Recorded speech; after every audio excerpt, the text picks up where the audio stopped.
विश्व पटल से सबसे ज्यादा निर्धारित हो चुकी है। जो कदम उन्होंने उठाए राष्ट्र के इतिहास में अंकित किए गए हैं। 370 समाप्त करके कश्मीर में अमन चैन का वातावरण निर्धारित करना, नक्सलवादी की समाप्ति भारत के माटी में करवाना, उसी के साथ आतंकवाद को मिटाने का कदम और भारत के एक 140 करोड़ नागरिक की सुरक्षा को स्वयं अपने हाथों में लेकर एक नया भारत का निर्माण करना, ये सब संभव हुआ है क्योंकि हमारे अमित शाह जी में जहां एक तरफ अटल बिहारी वाजपेयी जी के विचार और आदर्श हैं, वही सरदार पटेल की लौह पुरुष की क्षमता भी हमारे गृह मंत्री में है। मेरे भाई और बहनों, आज हम अटल जी को याद करते हैं। वे केवल प्रधानमंत्री नहीं थे, युग दृष्टा थे।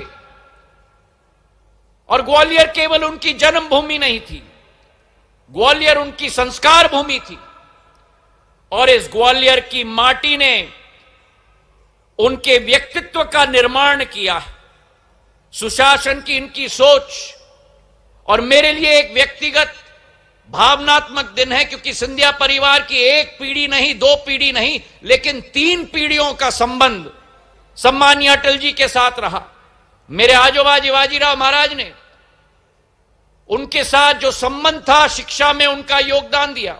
मेरी आजी अम्मा ने, राजमाता साहब ने कंधे से कंधे मिलाकर कार्य किया और राष्ट्र के हित, राष्ट्र की एकता के लिए दोनों की साझेदारी थी, सत्ता की नहीं लेकिन संघर्ष की साझेदारी थी।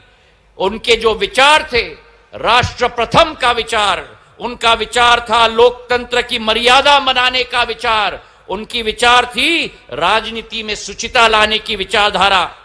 और अटल जी के लिए राजनीति पद पाने का साधन नहीं था, पद पाने का साधन नहीं था, बल्कि परिवर्तन लाने की साधना थी। मेरे भाई और बहनों, और आज हमारा भारत, जो अटल जी का वाक्य था कि हार नहीं मानूंगा, रार नहीं ठानूंगा, प्रधानमंत्री नरेंद्र मोदी जी के नेतृत्व में वही भारत आज अटल जी के आदर्शों के आधार पर, जो अंत्योदय का आदर्श था, सुशासन का आदर्श था, गरीब कल्याण का आदर्श था, पारदर्शिता का आदर्श था, जन भागीदारी का आदर्श था, आज प्रधानमंत्री जी के नेतृत्व में भारत विश्व पटल पर नक्षत्र की तरह उभर चुका है। मेरे भाई और बहनों, और आज इसलिए मध्य प्रदेश में मोहन यादव जी के नेतृत्व में अभ्युदय मध्य प्रदेश ग्रोथ समिट जो आयोजित की गई है,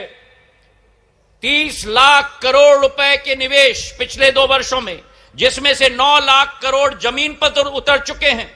और आज के एक दिवस पे 1118 नए उद्योगों की स्थापना, उसी के साथ 2 लाख करोड़ का भूमि पूजन। मैं आज सभी उद्योगपतियों